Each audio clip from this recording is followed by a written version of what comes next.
Hello and welcome. While I had hoped we could gather in person to celebrate the 115th anniversary of this remarkable organization and reflect on the year we experienced together, I'm so grateful to have the opportunity to share with you my reflection on my first year as CEO of YWCA Utah and give you a glimpse as to where we're headed with your help.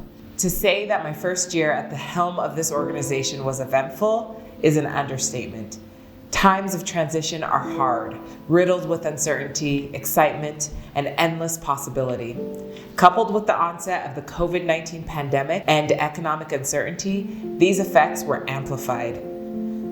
I officially assumed my position in April, at a time when the YWCA was faced with numerous, difficult, critical decisions to keep our campus community safe and healthy, while also striving to maintain the high level of care and services we provide as an essential service in our state, as a 24/7 domestic violence shelter, walk-in services, and childcare.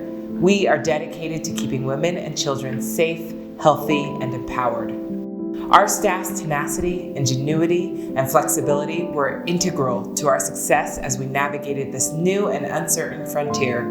I'm fortunate to have joined an organization with such committed, passionate staff, dedicated to our mission and the rewarding and challenging work it calls on us to carry out each day. They were ready to weather this storm together, and they did so bravely. And what a storm it was.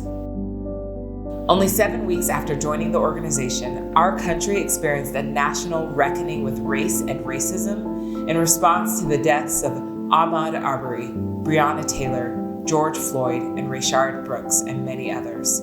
This series of tragedies and racial injustices demanded the nation's attention and implored us to reflect on where we are as a nation, as a culture, and as individuals in acknowledging and fighting systemic racism.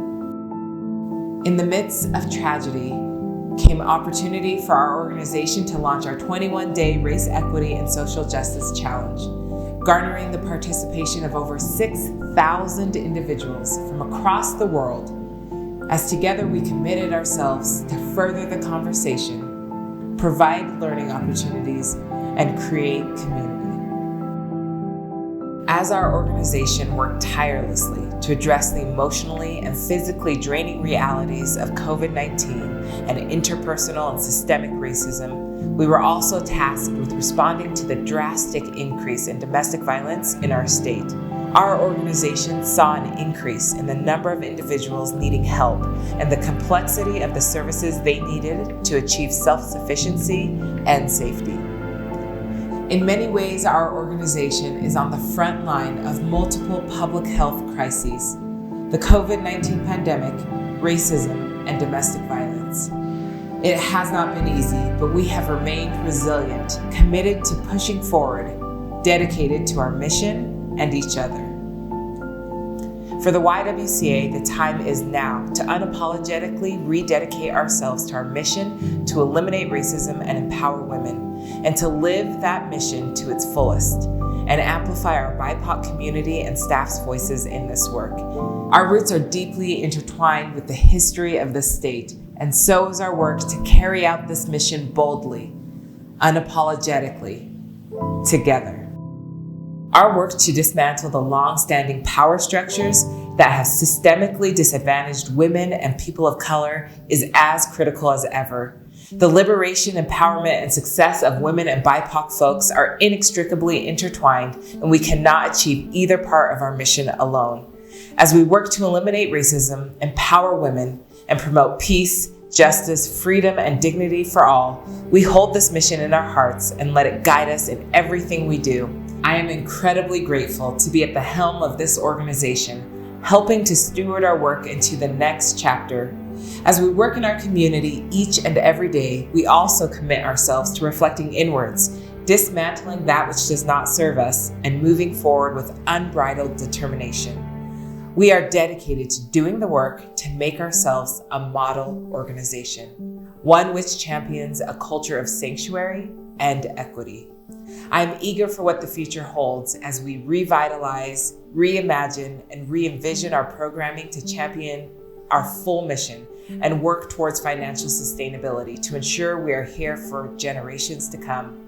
There's so much to be excited about, including our second annual 21-day Racial Equity and Social Justice Challenge, launching on June 21st, which will provide new opportunities for our community to strengthen our foundational knowledge of race equity. The Color Collective, a space for women, femmes, and non-binary persons of color, will be concluding its inaugural year this May. And our organization will carry out the second Stop the Violence Utah campaign alongside other service providers to help raise awareness regarding the disparate effects of domestic violence this October. This work is difficult, but it is rewarding. I am continuously overwhelmed with gratitude for those I work with each day in this organization. Our mission lives through the dedication and commitment of our wonderful staff, some of whom you've heard from in the past few days. We have weathered this storm together, and it is their passion that inspires me every day to get up and do this work.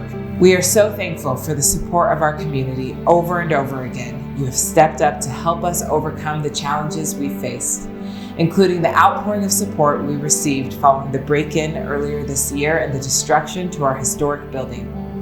As we work towards our bold mission to eliminate racism and empower women, we know we cannot do it alone.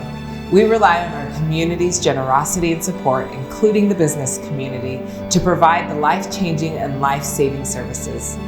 We see the light at the end of the tunnel, and the future is ours to imagine and build together. This past year, we have experienced tremendous hardship as we work to meet the needs of domestic violence survivors, women and their families, and the BIPOC community, all while critical funding remained uncertain. We've gotten through this past year together. And through the power of community, we can sustain this organization for generations to come. I encourage you to join us in this work by making a contribution to our campaign at ywcautah.org/donate and by expressing your support and solidarity with us as we move forward. We are in this together, and this is our organization to carry into the future. We are and always will be stronger together. Thank you.